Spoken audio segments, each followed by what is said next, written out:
Hello, Commissioner Wood. Are you able to hear me? I can hear just fine. Excellent. Thank you. Thanks.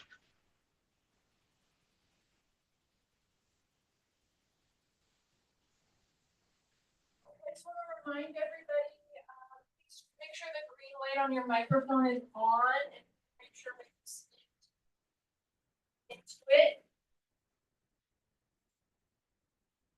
This meeting is being recorded and live streamed. Okay, are we ready to go? 6 o'clock.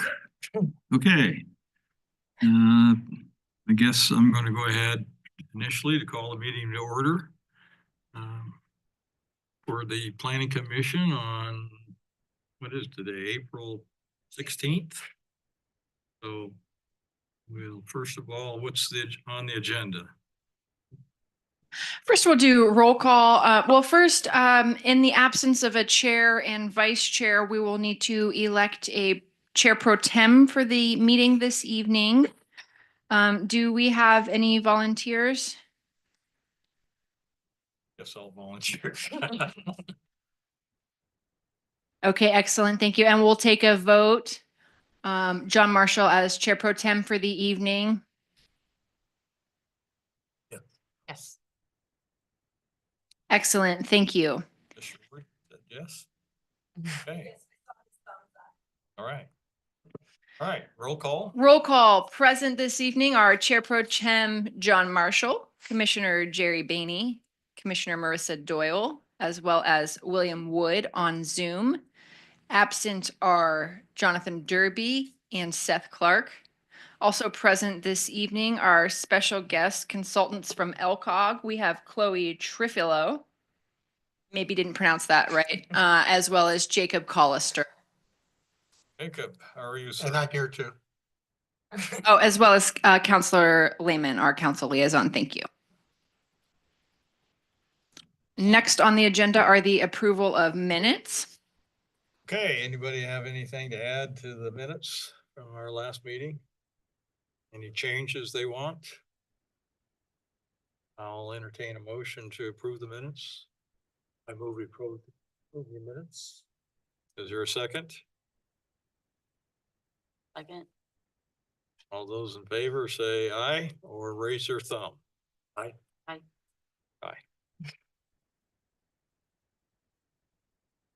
Great, thank you. Okay.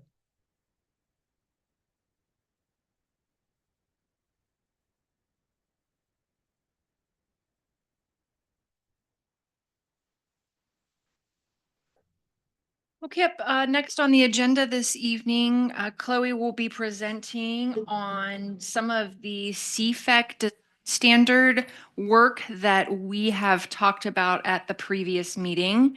So I will pull up her presentation and we can get started.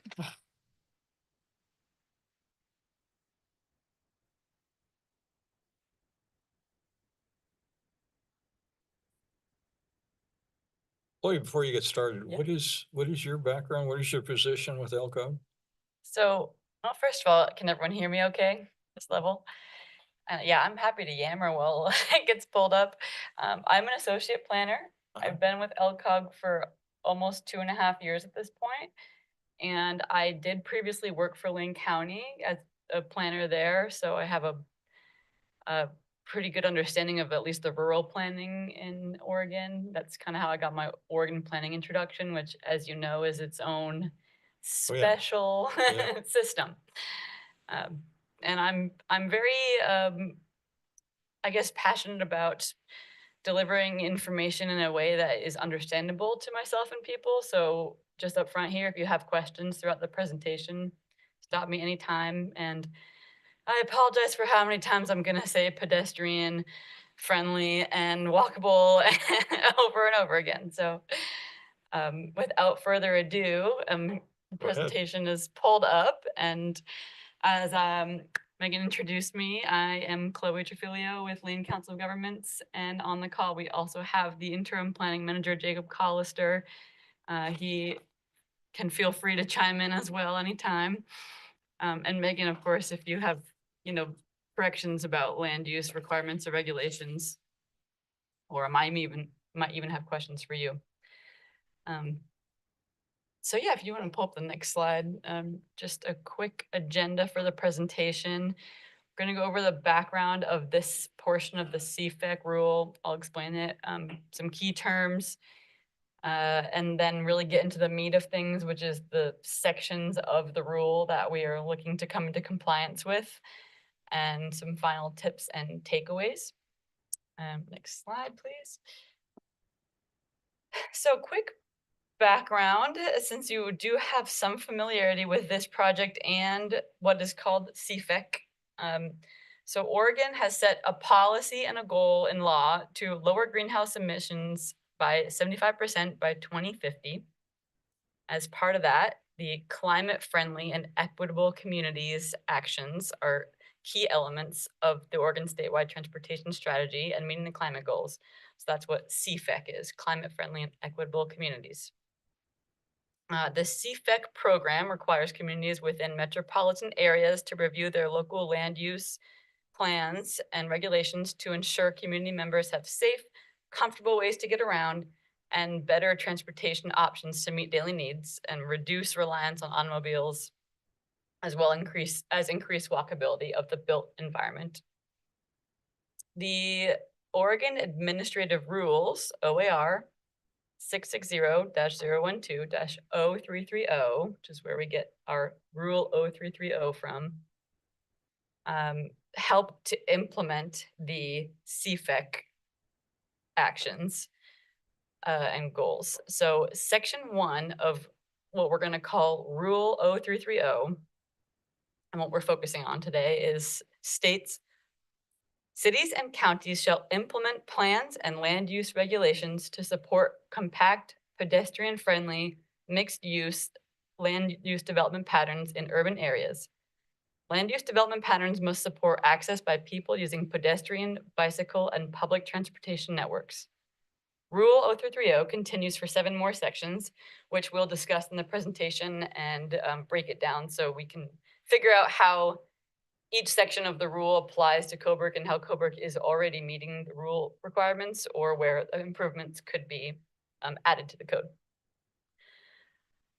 And I just want to really emphasize that Cobourg has historically focused on maintaining walkable, small town feel.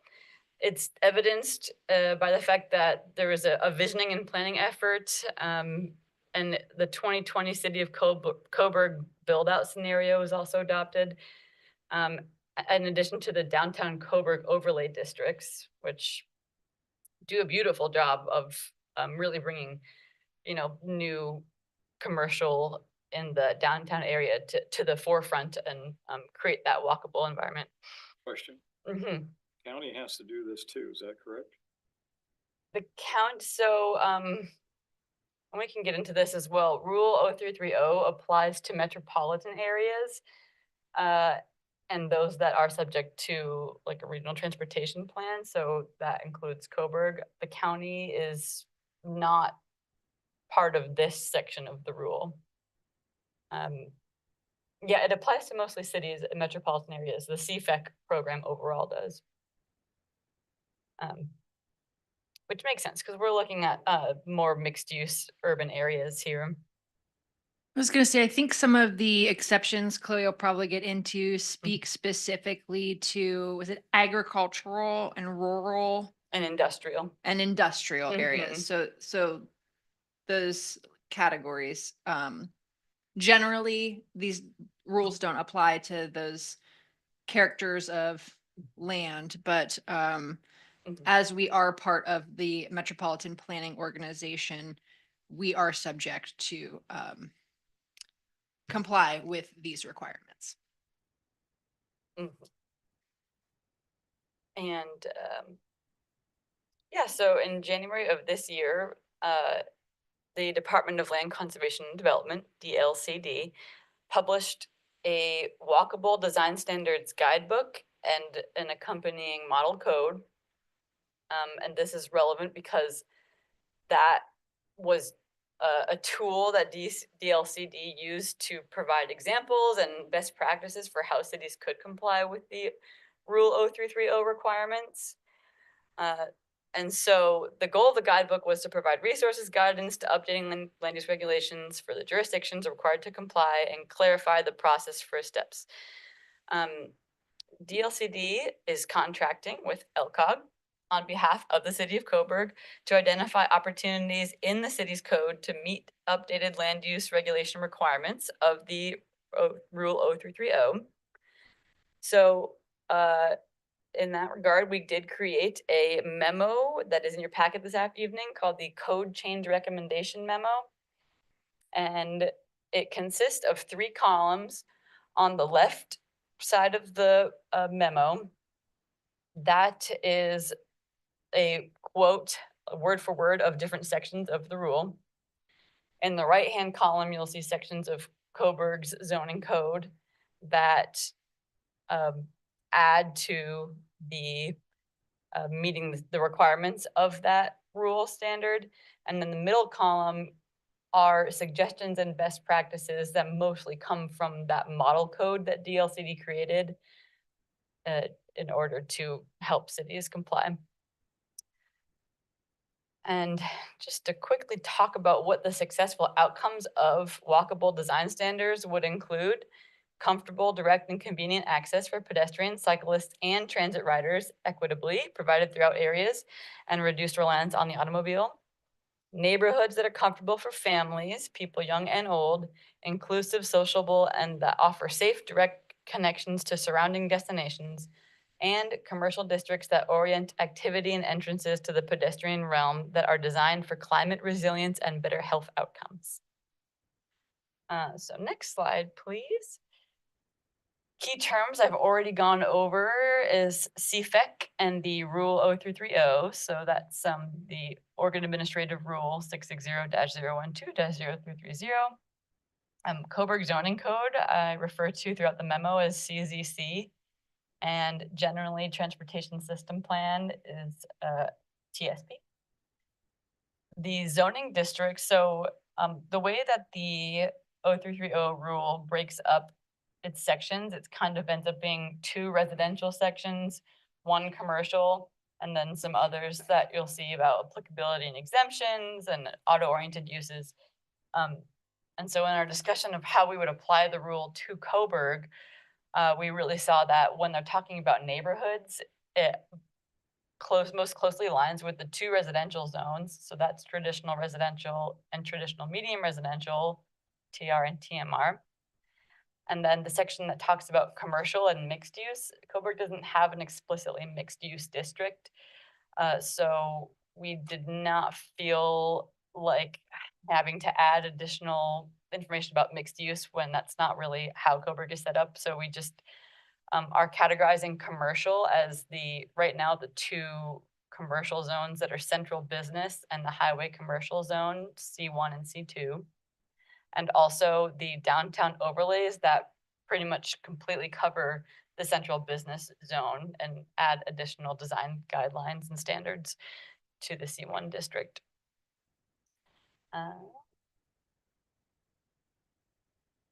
And with that, yeah, you can go to the next slide, please. I just included the zoning map so we can all remind ourselves kind of where that residential is distributed throughout the city. So both yellow shades are the TR and TMR.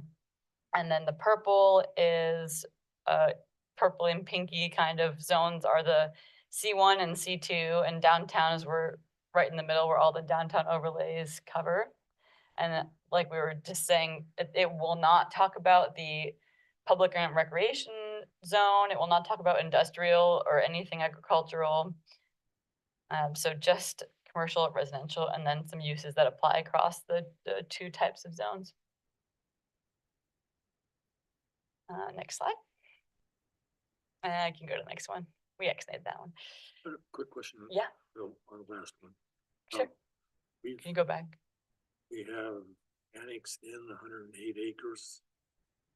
That's not shown on the map as industrial, is that? Yeah. Piece. That is like that. That's what the little bit grayer color is Okay. indicating. Mhm. These hash lines over here are indicating the architectural control area. That's a different underneath those are the same gray, this one doesn't have the hatch. It's hard to see. And again, we won't be talking about requirements to update that zoning district for industrial. Thank you. So to get to the meat of the presentation here, there are going to be 7 parts, but the last 4 go by much more quickly. I promise. The first 2 are where we talk about neighborhoods and residential, and then commercials in the third part, and then as you see, they split into different types throughout the rest of it. And I just plan to use the first one as an example of how we're going to be going through all of them. So if you go to the next slide. So part 1, neighborhood connectivity. On the slide here, there's a direct quote from what the rule is requiring. I decided it's kind of redundant to read all of them out loud. But essentially what it's going to be saying is that cities should have connected neighborhoods where the land use regulations meet the following requirements for neighborhood design and access. So if you go to the next slide, please. Those requirements are outlined in these 4 parts on the left, A through D. Connected neighborhoods with streets, paths, and access ways. They must have direct access via pedestrian facilities to abutting sites. They must set block length and perimeter standards, and they must reduce out of direction travel for those using pedestrian or bicycle networks. And so how it's set up is the left will show the rule, the right side will show what Coburg currently has that helps comply with the rule, and then the next slide will talk about what you could add should you feel that you would closer to comply to the rule. But if you actually go back one, we can talk about what Coburg does have. So throughout again, we're talking about just the residential zones for this section of the rule, and also land divisions and multifamily design requirements, as well as kind of planned unit developments or cottage clusters, any of the residential uses. There is already a set block length of 400 to 600 feet with some exceptions. And it does allow public access ways to be used where blocks are excessively long, which is like some kind of path or sidewalk between roads when the block is really long. It prohibits dead-end streets, and it does have some limitations on how angled turns can be. These are all things that help make more connected neighborhoods. When you create multifamily development or divide land, you do have to contribute to orderly development and continuation of existing / proposed systems, provide bicycle / pedestrian access to adjacent destinations. So it already does have a decent amount of requirements or of regulations that speak to the requirements of the rule. So if you go to the next slide. And then some identified potential code amendments. So again, these are not all necessarily requirements, but it is suggestions from the model code, and some might be required to comply with the rule, but some might just not fit Coburg exactly right. And I think that's really where we would love feedback today, is kind of as we go through these, thinking about how walkable and pedestrian friendly are our residential and commercial districts, and what suggestions stand out to you, or what do you think the city would not be interested in, or if there's anywhere that you don't think that we would be meeting the 0330 rule at this time. So potential code amendments for this first section could be requiring that new streets be rectilinear, which just means as straight as possible to create that more grid-like development. You could slightly reduce the block length standards. The model code suggests a maximum of 500 feet, where Coburg's is 600 feet. What's the purpose of that? Is I guess thinking of more pedestrian scale, just getting from place to place, and requiring access ways if it's over 350 feet. I think the purpose is generally always going to be leaning towards that pedestrian friendly. point of view.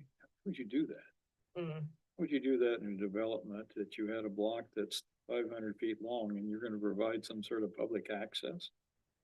How do you do that in a development? I'm not sure I'm following that. mm-hmm.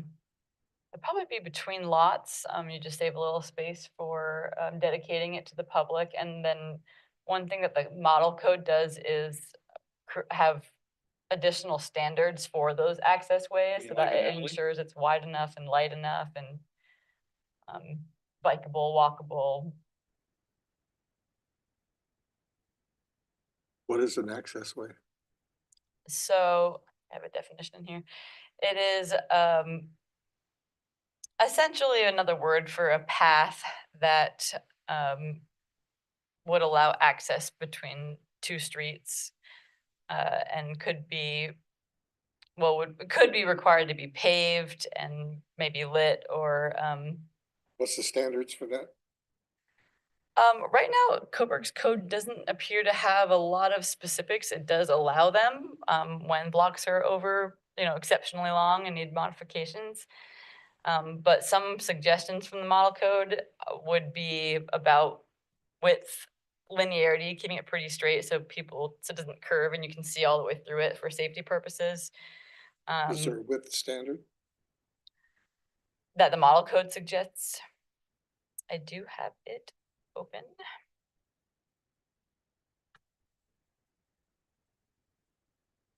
Too, while Chloe's looking that up, if you can picture the pedestrian path that was required of the Coburg Creek subdivision that connects the new road that was created as part of that subdivision to Skinner Street, that would be a similar, I think, type of access way that this is describing. So it's might only be for pedestrian, not vehicular traffic necessarily. Mm-hmm. Yeah, that would be the goal, to create more pedestrian opportunities and not vehicular access. Yeah. But it wasn't because of block length. That was to get connectivity between the neighborhoods. And the model. I'm just referencing the design and the image of the path itself. Yeah, and the model code encourages that as well, like instead of street connectivity, potentially looking at just pedestrian connectivity meeting standards. Okay, so some of the design standards they list, there's 9 of them, must be created within public rights of way or have easements at least 10 to 15 feet wide for the right of way. I don't think that's the paved portion, but the right of way itself. Entry points must align with pedestrian crossing points on abutting streets and with abutting street intersections.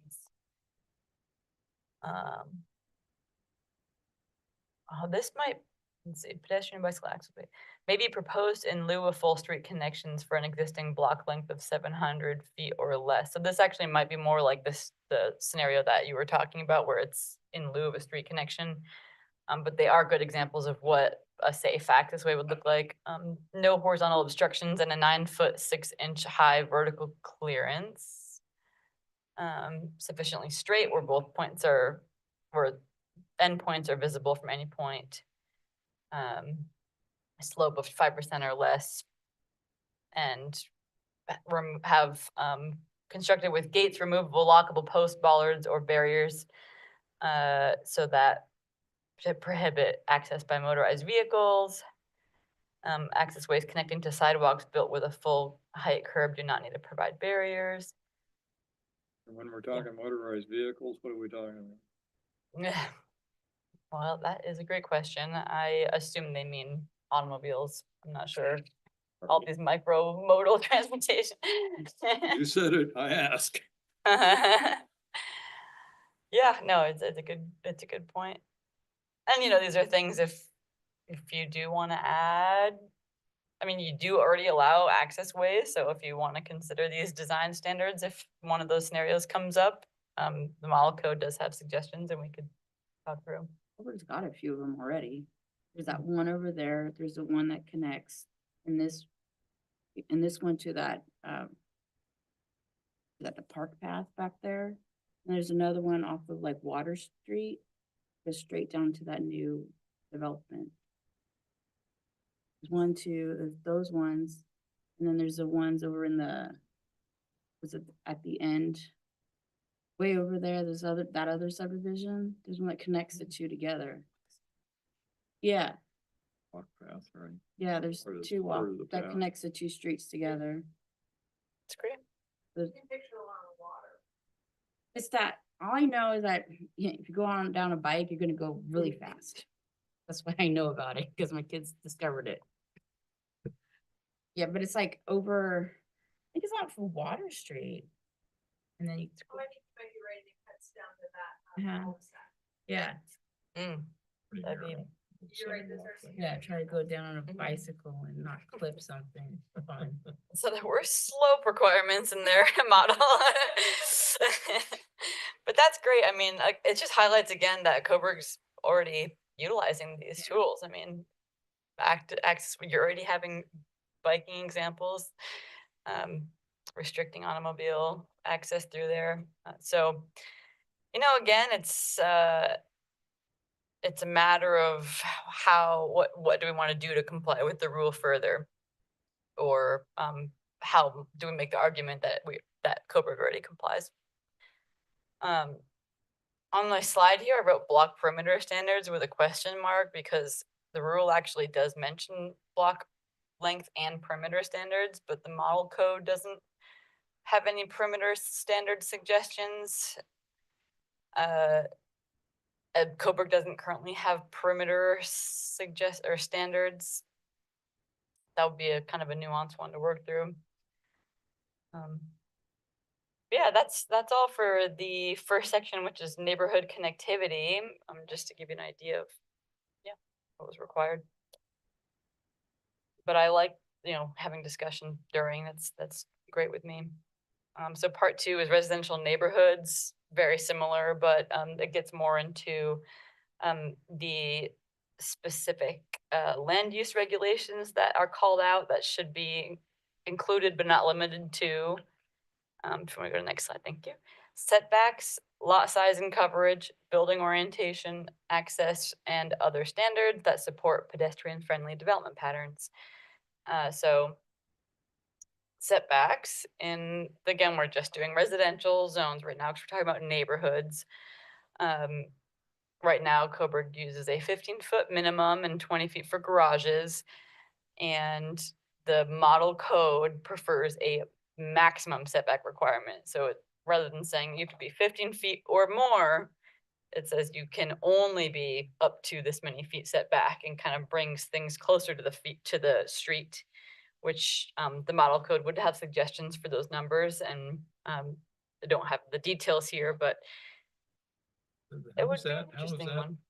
Does that help walkability and Mhm. climate friendly, equitable community? How does a setback, Yeah, how do you connect those two? I don't see Yeah. where setbacks have anything to do with climate friendly, equitable community. Trying to mhm. connect that. No, Is there a connection? I would say again, it's bringing it to more of the user experience from the street, regardless of how you're using the street, but really emphasizing modes of transportation besides vehicles. So if you're on the road or on a sidewalk, like, what is the feeling of a pedestrian-oriented community? And that, I think it applies more in commercial, which actually you do have in the downtown overlay, where you kind of bring the buildings up, and it's more interactive, and it's yeah, it creates, I guess, walkability in that. Like, I would say it's more pedestrian oriented than walkable per se. Setbacks? Hmm. Okay. For residential, I know, I'm not. That's a head scratcher for me. Yeah, it also has to do with, the eyes on the street as well. Mhm. So the closer you are to the street, you can see better out your windows what's going on than if you're like 30 feet from the street. You actually can see what is going on out there. That's also why that's. Thank you. I agree. Lot size. You're and saying that's one of the justifications. for Yeah, this. that is why you wanna push a building up closer, that if, you know, everybody's looking out their windows, someone's there that shouldn't be there. Whereas everybody's further away, no one's looking out their window to see like an unknown car sitting, you know, like a white van thing happening. Unknown car sitting in the public right away. Doesn't matter, you see it, you know it's there, you're gonna watch it. I mean, I would say maybe it's more to do with just like more chances of interacting with your neighbors or community members and more,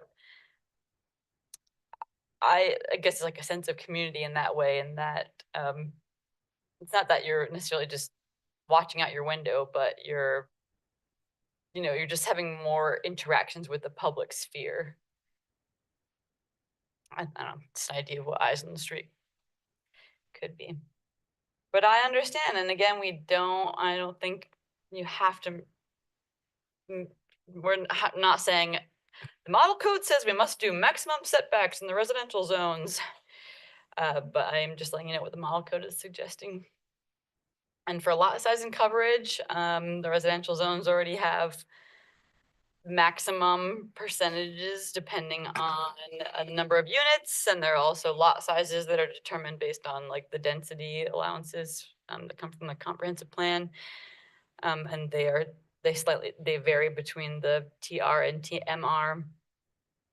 The building orientation, there are already some regulations looking at requiring main entrances to face the street and face the front lot line, except for with cottage clusters where they're allowed to face like a common courtyard, which is also encouraged by the model code.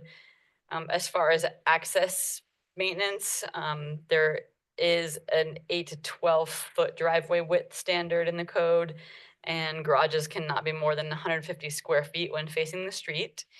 And then other standards of your residential zones that might support pedestrian-friendly development patterns are street-facing porches, screening for parking lots for multifamily residential, and landscaping requirements and vertical oriented windows and all those architectural type ones. So there's a lot going on there. You can go to the next slide. And again, some potential amendments if you want to, you know, dig into it further. The maximum setback is something to talk about. Lot size and coverage, just essentially increasing flexibility and letting the development decide what the coverage might be. I didn't really have any recommendations about building orientation, since it pretty much already complies with facing the street.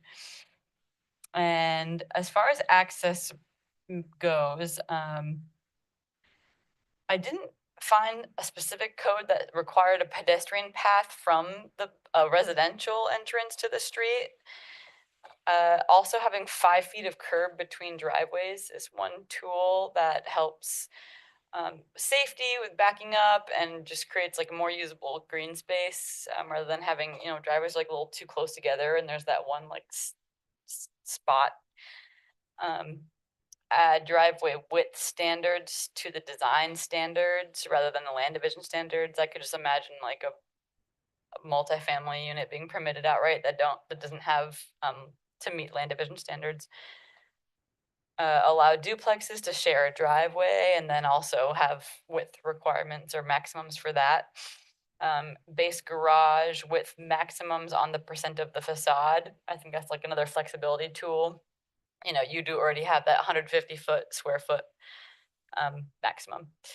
And then other ideas, add exceptions to the front porch standards for accessibility purposes. Consider additional transition requirements from public right-of-way to multifamily and mixed-use residential entrances. The model code does so with things such as pedestrian amenities, landscaping, or individual private open space. They just get really specific about that transition from public to residential. And we could get into that in the future. I have a question or clarification. Mhm. So these are potential code amendments for Mhm. Coburg to consider Mhm. on our current Mhm. standards. Yeah. Okay. Yep. And you've looked at our specific standards and then drew from the model Mm-hmm. and applied it to us. Yeah, there was a whole step in between this memo and the beginning of the project where another memo was created that looked just at the model code and Cobra code and did a really deep dive comparison. But that didn't really incorporate the 0330 rule, which is ultimately the goal, is what you're trying to comply with, is meet So state do law. we currently comply with the rule? That's not an answer that I have today, but what I can say is that I can come up with design standards and land use requirements that you already have that address most or all of the rule. I Does think. someone make a determination if a city or if Coburg is in compliance? That is a great question. It's ultimately, I guess, is DLCD. Yes, so Coburg currently has a work plan that we will the requirement of the stereo, some of the other CFEC elements that I spoke about at the last meeting, the parking reform, charging readiness, those are all to in our amended into the zoning code by the end of the year.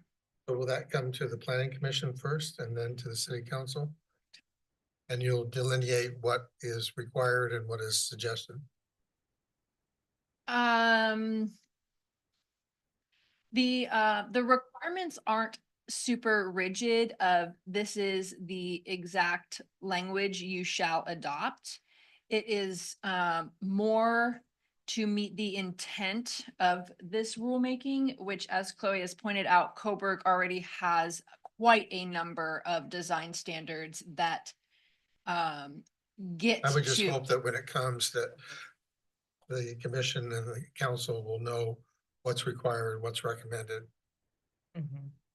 Oh, yes, yes. I was So gonna all of the amendments will come to city council as a recommendation of the planning commission. But when staff, as we work through that amendment process, there are certain things that we must include. And then there are some that are just a little bit less rigid. Thank you. If you want to go to the next slide, we can get into some commercial. So again, the rule is talking about cities having commercial districts that provide for compact development pattern, easy ability to walk or use mobility devices, direct access to pedestrian, bicycle, and public transportation networks, and have land use regulations that meet the following requirements. Go to the next slide.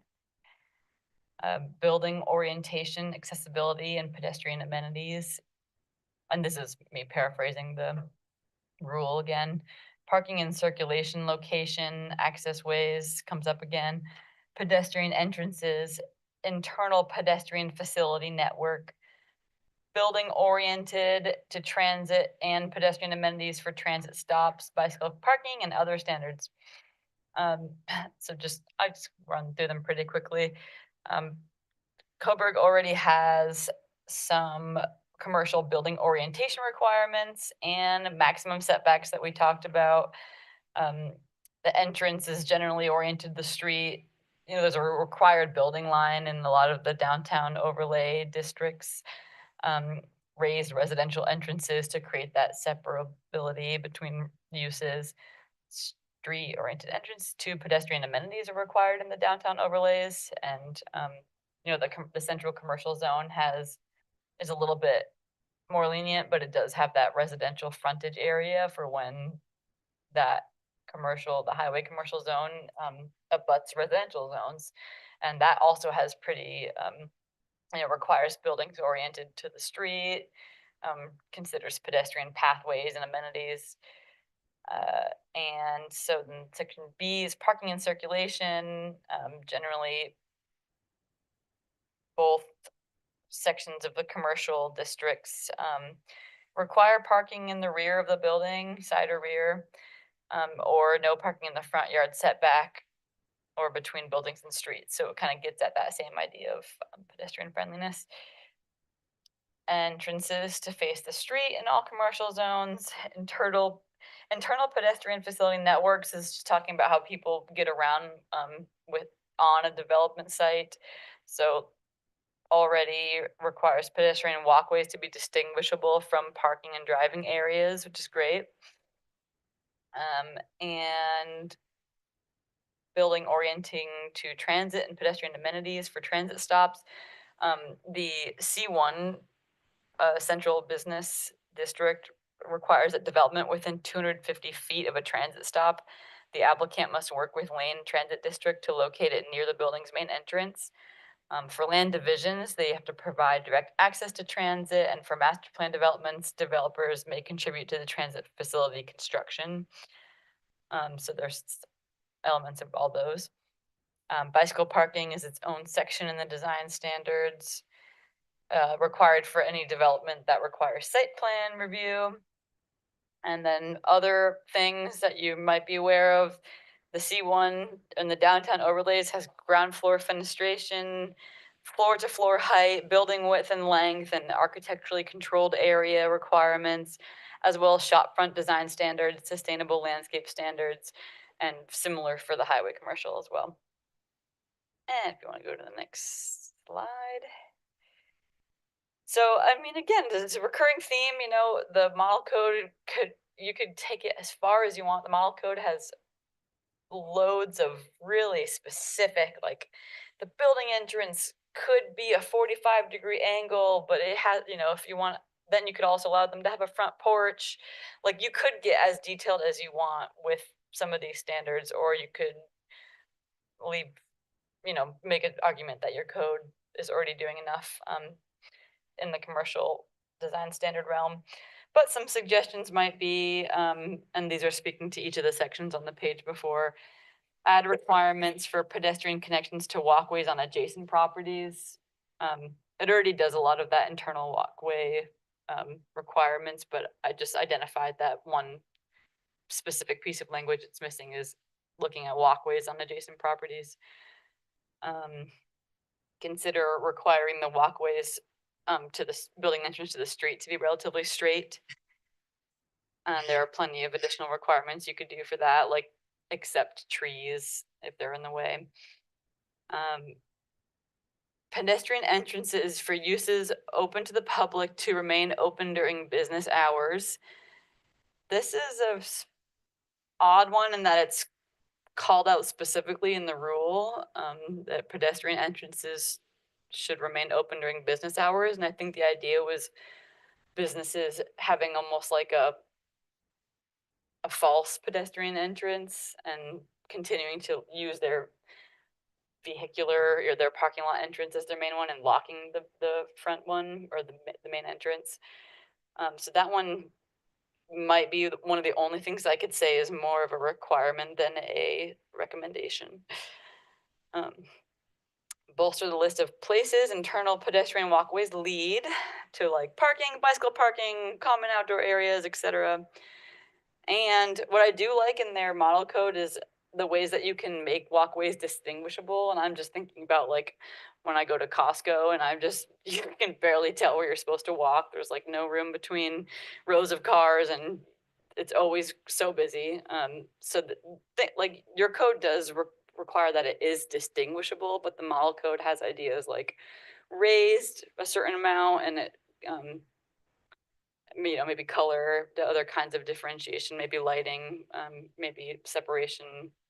So if that's something that you're interested in, that's one that I personally think would be a great addition. Add transit stop requirements to the C2 zone. It's great in the C1, but C2, I'm not sure if it's the requirement to work with LTD was found in the C1 zone, but not C2. Add requirements for bicycle parking at transit stops and park and rides or wherever off-street motor vehicle parking is mandated. Also ensure bicycle parking will be well lit and convenient. Already has some language around that. And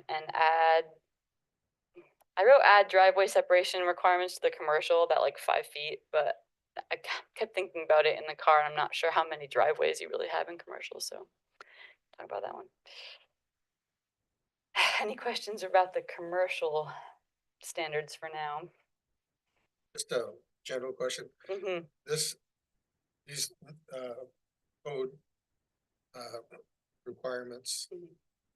for new construction, it would obviously apply to that. What about existing ones when they do a building permit or a change? What sparks the requirement? And if they aren't doing any upgrades or Mhm. permits, they're not required to. Correct, yeah. Yeah, the intention is to not apply these regulations retroactively to anything. And I think there's some model language around, when a use, like to what degree a use is being expanded upon, that it would be required to come into compliance. But I think as far as Cobric's code, you might be able to speak to it a little bit better, like when site plan review is required, or it's a good question. I did not outline that specifically here, but it is intended for new development and like significant expansions. I believe there's a certain percentage that triggers that the redevelopment has to come into compliance with the new code. I can't remember what it is off the top of my head, but it might be something like 50%. And then there are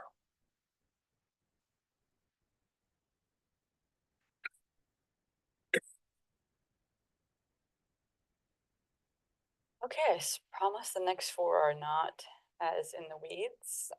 Auto-oriented land uses are those drive-through type uses, and again, Cobric's code already has a specific section of the design standards and guidelines. I'm talking about drive-through facilities. If you want to go to the next slide, please. The rule requires access opportunities for multimodal customers, even if it's a drive-through type use. Allow exemptions for pedestrian facilities, allow exemptions, but still protect pedestrian facilities in those scenarios, and other standards that might further the mission here. So Coburg already locates any drive-through facilities away from residential uses, like a 50-foot setback. Access has to be off of a driveway, not off the main street. Customer entrance facing the street and a 20-foot setback from the right-of-way it also prohibits queuing areas from blocking different kinds of lanes. So it's doing great. And as far as the exemptions go, it's subject to the same modification and variance process that any other development in Coburg zoning code is. Other standards, C1, central business only allows drive-throughs not related to food service / beverage sales. And C2 allows drive-throughs in conjunction with another use. If you want to go to the next slide, there's just two recommendations talking about the first and third requirements. You could strengthen the walk-up service area requirements, and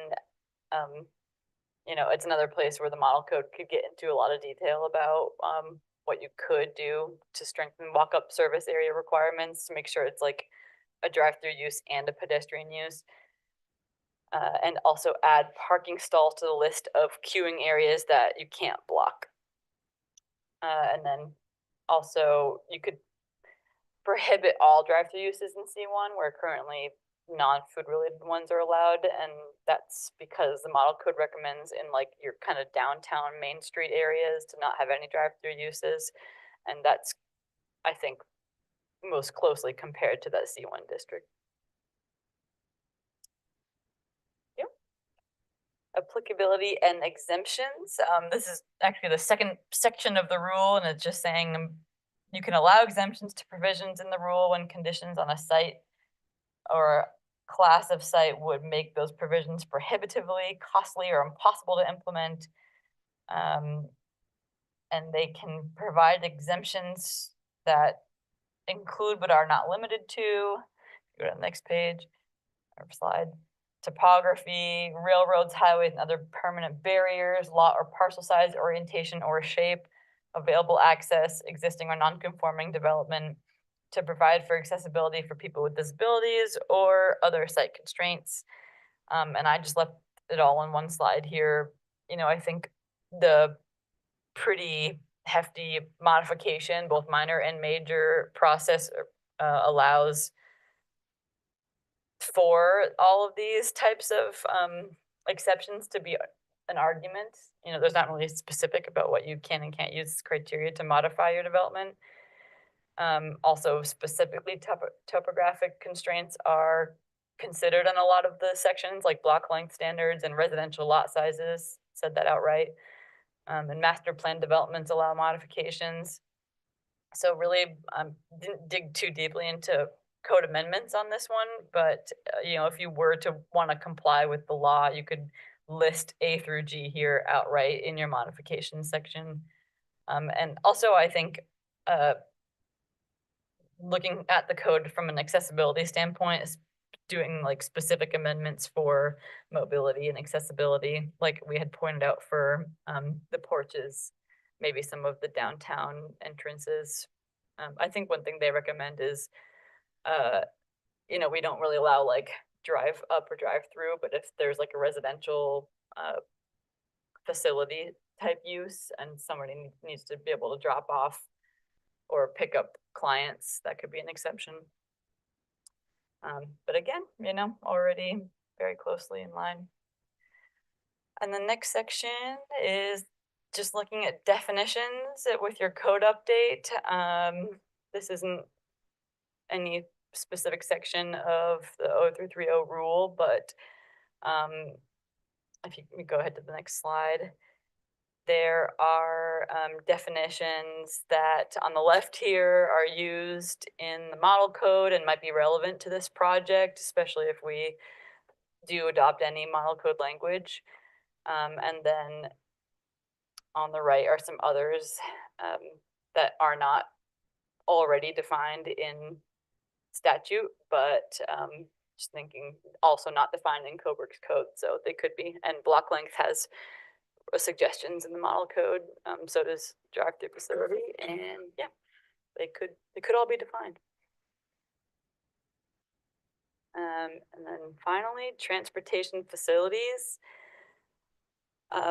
This one actually, well, it says cities must implement land use regulations to protect transportation facilities, corridors, and sites for their identified functions.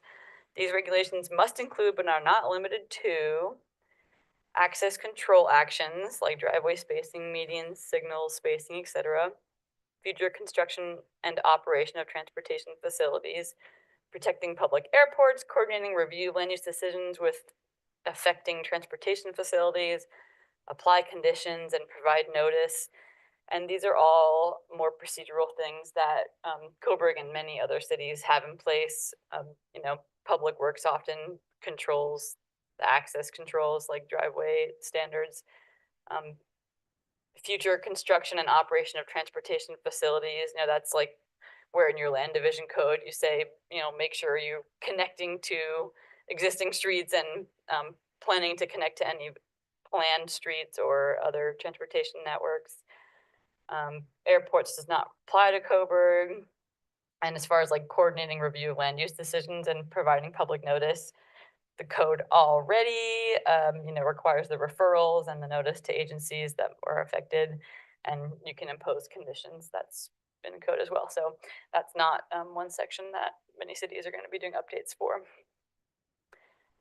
And so, yeah, that we made it through the 7 sections of the presentation, and I think, you know, we've reiterated that Coburg already contains some highly pedestrian-oriented and walkable land use standards, especially the downtown overlays and the residential frontage areas of the C2 district. Often the model code suggests a lot of additional detail, so if there's ever something you're interested in pursuing more, model code has that. And not all of the potential code amendments will need to be adopted. And, you know, I put some little check marks next to all the parts to show that doing pretty good. And if you want to go to the next slide, it's just any questions? So I have a couple of questions. Mhm. I'm gonna talk about our UGB, and maybe my other commissioners are tired of me bringing this up all the time. But it was about, I don't know, 11 years ago, we submitted our UGB plan Mhm. to the state, and it was rejected. And one of the issues was that, I mean, we were using too much, quality farmland in UGB. Mhm. And they suggested that there's a road called Stallings Lane. I don't know if you know that, where it is. And they said, use that first. Mhm. Well, it seems like if we come back with our UGB again, which we will at some point, and that's still the criteria, it would not, 030 would not apply to that street at all. I mean, you couldn't do any of this stuff. Very contradictory. Yeah, it's a dead end street, it's a mile and a half long, there's no way to, There's no connectivity with the neighborhoods. but then I'm wondering, as Yeah. at the end of your presentation, talked about, well, exemptions. Mhm. Could they come back and say, well, you can exempt Mhm. all those things from the plan? from the 030? Also be qualified or be required to use Stallings Lane again, so. I Mm. mean, I'm not looking for a definitive answer or, Yeah. but when Megan presented it to us last month, well, that kind of piqued my interest, because I thought, well, maybe Mhm. here's an argument we would have in order to include Stallings Lane from our Right. GB. I I could speak to that a little bit. So when going through the UGB expansion process, as I think you've gone through before, there's a lot of analysis, look at a lot of different things, a lot of different locations. Part of selecting the area that the city wants to expand to or is approved to expand to, more importantly, perhaps, they look at something called efficiency measures. And so by having this language in our zoning code that we very specifically promote compact development, that is absolutely something that strengthens the argument in a UGB expansion to prevent some trying to go up Stallings. When the city has taken all of these steps to build efficiently. Sure, it's cheaper for roads, it's cheaper for pipes, pedestrians, there is benefit. So yes, to your point, yes, absolutely. This has the potential to strengthen somewhere a little bit closer to the heart of our town than out on Stallings. Because in that middle 10 years ago, that was, our key was to have a walkable community. And that's not a walkable, part of a walkable community.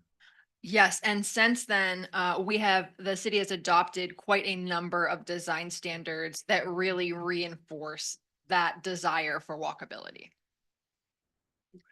Absolutely. Chloe, do you have anything else to add on that?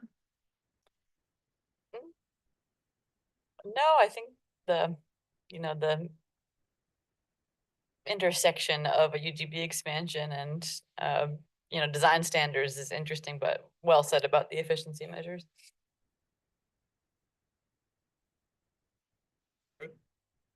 Thank you. Thank you. Thanks for listening.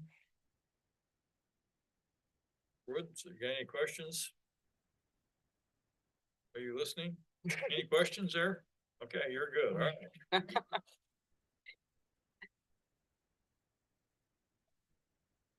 All right. Well, I'm kind of curious, was there anything that Mhm. stuck out to any of the commissioners, like something you really liked that you would like to see incorporated? Something you maybe didn't like so much? Any ideas kind of percolating? And even something you didn't see in there, new Yes, suggestions. yes. And I don't even need an answer right now, but if you just want to let that noodle around a little bit and send me an email, we will be going through this process for the next couple months. So I can think of a couple of places around town now that I wish we had connectivity to, pedestrian path that we could use. Well, I know in one case, we somehow dropped the ball on the one connectivity between the subdivision over here with Abbey Road.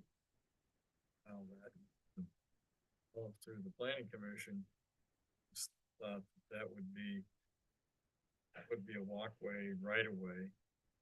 Not be nothing more than utility easement, and so we lost that ability to walk into that neighborhood directly from Abbey Road. In the future, I'm pretty sure that won't happen again. I did notice that almost all the homes built over here wouldn't comply with the window standard of having more vertical windows rather than horizontal windows. Yeah. Mm. What would be the purpose for more vertical windows rather than horizontal windows? That's already in the code, so I would defer to Megan, but I think it's a design preference. I don't know for certain, but I believe it is more of a historic architectural feature to have windows that are wider That are wider? or that are taller. Taller. Yes. Almost everyone over here in Abbey Road is more wider than it is tall. Most of the windows, like the bay windows, I think most of the windows over there are wider than they are tall. Could be. Actually, our code is wider than tall. Vertical oriented windows, the purpose is the size, shape, and location of doors and windows define the character and in many instances typology of the residence.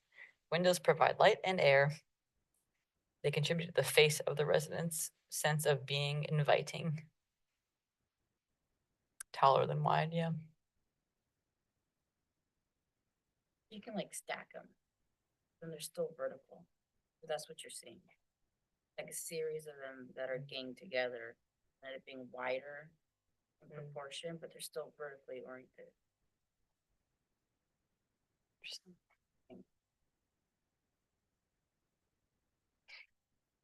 I would like to do a little bit more on these setback issues, I did make note of that. parking. But that's- okay. Didn't discuss light industrial. That got anything? Got nothing in that. Nope. The question might be is codes are requiring transit, in other words, bus stops, areas for bus stops. Is there any requirement for LTD to provide service? If we have to put in the bus stops, do they have some requirement to provide us service I don't at think those there's bus any, stops? there's no requirement to put in a bus stop. There are requirements to work with LTD for existing or planned transit stations. So yeah, I don't think anyone's building a bus stop without there being a conversation, but Build it, they will come. yeah, yeah, I mean, that'd be nice. Take a lot of I thought work. that was part of the code that you have in the development code that you are requiring that we have put in a transit stop of some sort. I believe it's just that we coordinate with LTD in case that is a potential, especially looking at something like the east side of I-5. But for new development, already requires that LTD just be welcome at the table so that we can efficiently plan for future possibilities. I mean, I don't think it's a bad idea to plan within it, you know, and then you start seeing where bus stop, where the buses are stopping in the middle of the road impeding traffic. It would be good that we have within the code that if we're gonna have a bus stop, that we put it in the design so they have a spot to pull off. But then if we start doing those kind of things and require the developer to put in a bus stop, then I would think that that LTD would provide that service. I think it's very much the former that you described. Just so that if it makes good sense and can be done, that it is incorporated into the planning.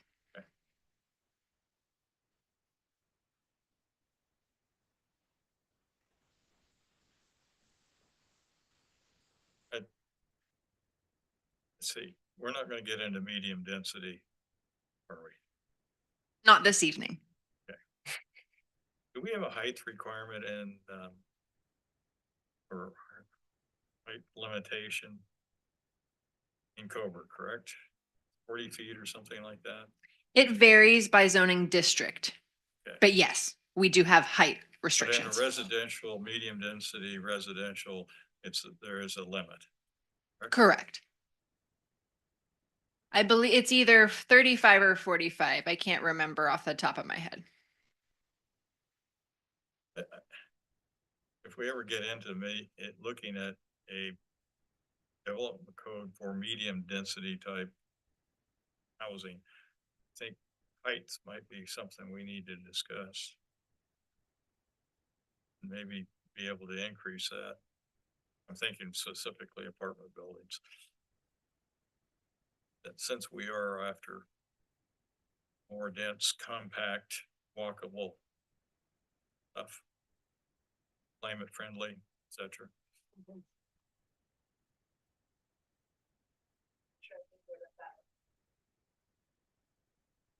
All right. Okay. Next on the agenda, anything? There is no further commission business on the agenda. Our next meeting is